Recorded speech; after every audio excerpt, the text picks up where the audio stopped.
हिंदी साहित्य सागर चैनल में आप सबका स्वागत है। मेरा नाम जंगीर सिंह है। यदि आप यह वीडियो पहली बार देख रहे हो तो मेरे चैनल को सब्सक्राइब, लाइक और शेयर ज़रूर कीजिए।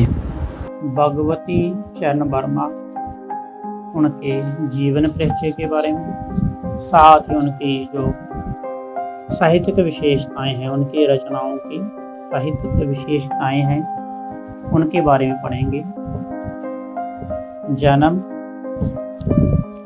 भगवती चरण वर्मा जी मौज मस्ती के साहित्यकार माने जाते हैं, हास्य व्यंग्यकार माने जाते हैं।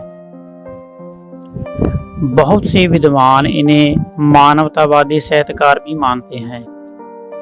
इनका जन्म 30 अगस्त 1903 ईस्वी में उत्तर प्रदेश के सैफीपुर गांव में श्री देवी चरण वर्मा जी के घर में हुआ था। जिनके पिता का नाम है देवी चरण वर्मा। इनके पिताजी पेशे से वकील थे, अर्थात वह वकील का कार्य किया करते थे। दूसरा है शिक्षा।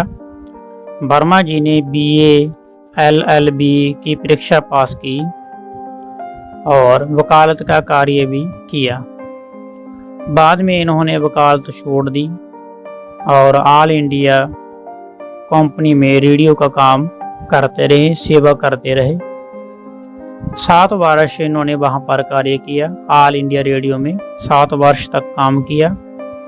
फिर नौकरी से त्याग पत्र दे दिया और अंत में स्वतंत्र साहित्य में अपनी सेवा निभाई, अर्थात रचनाएं लिखते रहे। इन्हें मस्त और फक्कड़ स्वभाव के कवि, लेखक माना जाता है, साहित्यकार माना जाता है। इनकी कुछ काव्य रचनाएं हैं जिनके नाम प्रमुख हैं मधुकन, प्रेम संगीत, मानव एक दिन, मानव रंगों से मोह इत्यादि और भी बहुत सी रचनाएं हैं। आगे इनके कुछ उपन्यास के नाम है। उपन्यास का अर्थ है पंजाबी में, इंग्लिश में नावल। नावल कहते हैं हम। पहला है पतन चित्रलेखा, जिस पर 2 बार फिल्म भी बन चुकी है। पतन चित्रलेखा में काफी प्रमुख नावल रहा है, जिस पर 2 बार फिल्म बन चुकी है हिंदी भाषा में।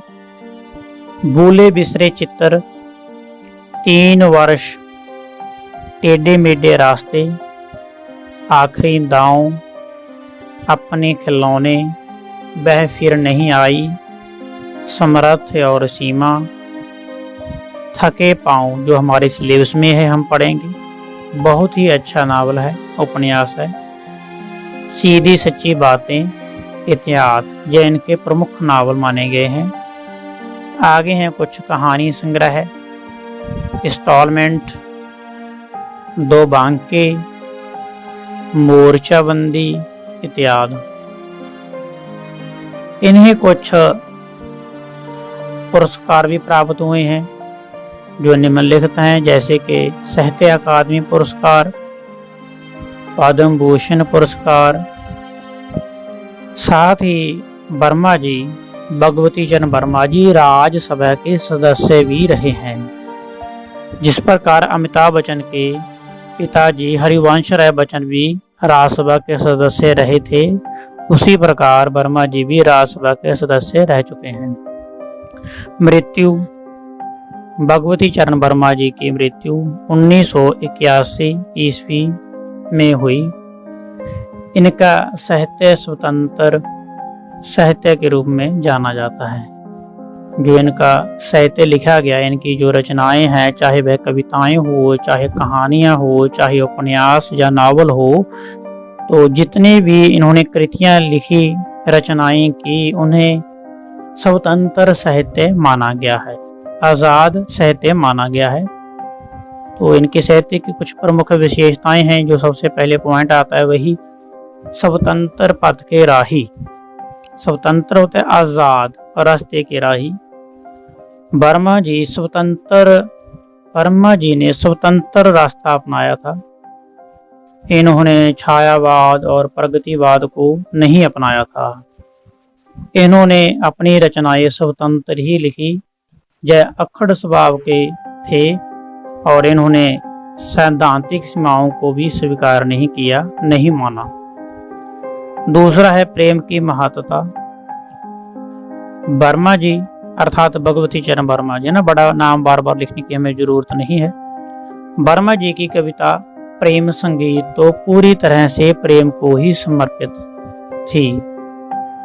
इन्होंने प्रेम के रूप को लौकिक रूप में स्वीकार किया। लौकिक रूप का अर्थ होता है जो हमें दिखाई देता है, हमारे सामने है, अलौकिक जो हमारे सामने नहीं है। तीसरा पॉइंट है मस्ती का भाव।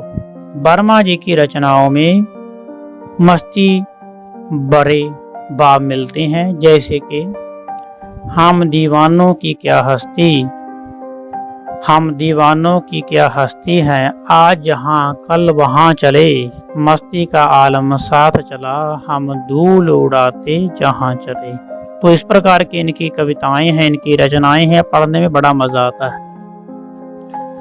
आगे है 4 नंबर पॉइंट, मानव चरित्र का विश्लेषण। वर्मा जी की कहानियों में, उनके नावलों में, उनके उपन्यासों में मानव चरित्र का विश्लेषण मिलता है। उनके साथ संबंधित जो घटनाएं हैं, जो मार्मिक घटनाएं हैं, व्यंग्यात्मक जो मार्मिक घटनाएं हैं, उनका जो रूप है इन्होंने व्यंग्यात्मक और मार्मिक प्रस्तुत किया है। आगे है व्यंग्यात्मकता। वर्मा जी भूली विसरे चित्र में लिखते हैं कि धर्म के 2 रूप होते हैं। व्यंग्य का अर्थ होता है व्यंग्य करना, व्यंग्य के माध्यम से लोगों को जागृत करना, व्यंग्य करके लोगों को जागृत करना और सच्चाई को सामने लाना। तो वर्मा जी ने धर्म के 2 रूप, वर्मा जी ने लिखा है कि भूले बिसरे चित्र में कि धर्म के 2 रूप होते हैं, एक होता है सामाजिक, दूसरा होता है व्यक्तिक। दोनों रूपों का पालन करना गृहस्थ का धर्म है। समाज सिर्फ छुआछूत को ही मानता है और यह हमें स्वीकार करना पड़ेगा। आगे है इनकी भाषा शैली के बारे में। भाषा इनकी बिल्कुल सरल है, सरस है, मीठी है, भावपूर्ण है और उनकी जो गद्य की भाषा है वो मुहावरेदार है। मुहावरेदार का अर्थ है कि जो इन्होंने लेख लिखे या नावल लिखे उनमें बहुत से मुहावरों का इन्होंने प्रयोग किया है। प्रभावमयता। प्रभावमयता का अर्थ होता है क्रमबद्धता, लगातार, निरंतरता। इनकी भाषा में प्रवाह के दर्शन होते हैं। कवि ने गद्य और पद में प्रवाह में कोई भी रुकावट नहीं आने दी है। इनकी भाषा का प्रवाह हमेशा भावों को लेकर चलता रहा है। तो यह तो था आज के लिए भगवती चरण वर्मा जी का जीवन परिचय और उनके काव्य की साहित्यिक विशेषताएं। कल हम करेंगे थके पांव रचना का सार, उसका उद्देश्य और उसकी समीक्षा के बारे में। जो 3 प्रश्न हमारे प्रमुख बड़े बनेंगे और तीनों प्रश्नों में से एक प्रश्न पक्का पेपर में आता ही आता है। तो आज के लिए इतना ही। संयम रखने के लिए बहुत बहुत आभार। Thank you.